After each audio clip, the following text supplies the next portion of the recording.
Sa isang tahimik na barangay sa Antipolo, may isang 75 years old na lolo na kilala ng mga kapitbahay. Tahimik, mukhang walang kayang gawin, pero minsan ang itsura ang pinakamalaking panlilinlang. Noong March 2025, inaresto ng mga pulis ang isang senior citizen matapos lumabas ang aligasyon na paulit-ulit niyang ginahasa ang isang 8 taong gulang na bata. Sariling kapitbahay pa niya. 8 taong gulang. At ang mas masakit, hindi raw ito isang beses lang nangyari. Ayon sa ulat, hinihintay umano ng suspect ang bata malapit sa isang sari-sari store. Magbibigay ng 20 pesos, simpleng halaga, para sa isang bata, sapat na yon para magtiwala. Pagkatapos, yayayain papunta sa bahay. Doon na umano nangyari ang mga pang-aabuso. Ang suspect ngayon ay nahaharap sa 4 na bilang ng statutory rape. Hindi na nagbigay ng pahayag ang matanda matapos maaresto. At dahil menor de edad ang biktima, hindi na inilabas ng media ang mas detalyadong impormasyon para protektahan ang bata. At dapat lang. Pero ngayon, tigil muna tayo sa balita. Hindi ito basta lolo na manyak. Mas malalim ito. Ito ang klase ng kaso na nagpapakita kung paano gumagana ang tahimik na predator. Hindi sila biglang sumusugod. Hindi sila mukhang halimaw. Kadalasan mukhang normal. Mukhang mabait. Minsan nagbibigay pa ng pera. At dyan nagsisimula ang grooming.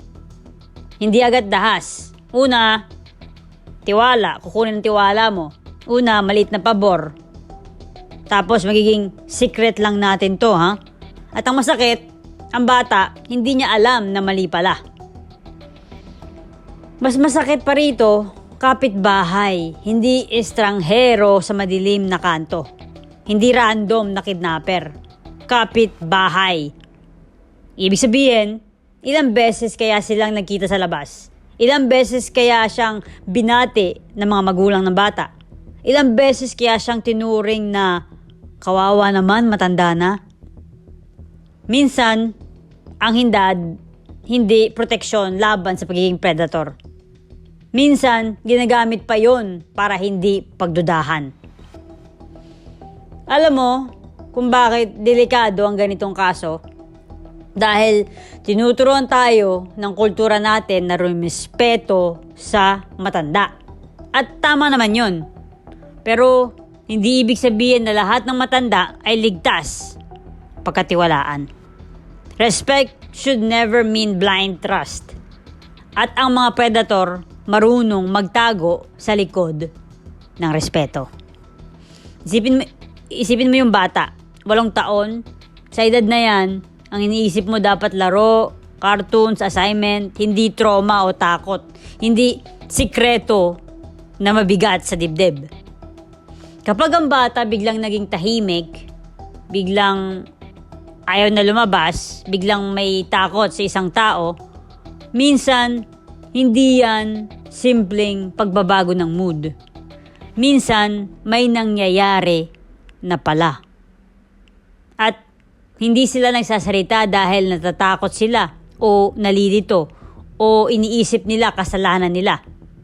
At yan ang pinakamalaking kasinungalingan na ibinibigay ng mga predator sa mga bata. Yung kasalanan mo to, yung secret lang natin to, yung walang maniniwala sa'yo, o tatakutin. Sa ilalim ng batas ng Pilipinas, ang bata ay hindi maaaring magbigay ng legal consent.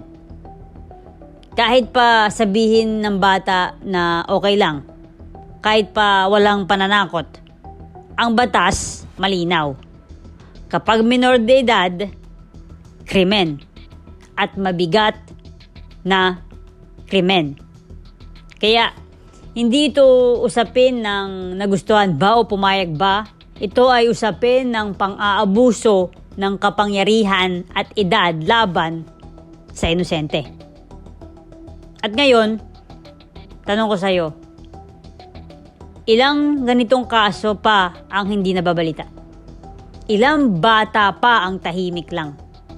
Dahil ang nang-aabuso ay kilala ng pamilya o kamag-anak. Ilang predator pa ang nagtatago sa likod ng pagiging lolo, tito, kuya, kaibigan o kapitbahay. Hindi lahat ng halimaw may pangil sa labas. Minsan, nakatsinelas lang, nakasando, tahimik, pangisingisi, at naghihintay. Kung may aral man dito, ito yon. Turuan ng mga bata tungkol sa boundaries. Turuan silang magsabi ng hindi. Turuan silang magsumbong kahit sino pa ang gumawa.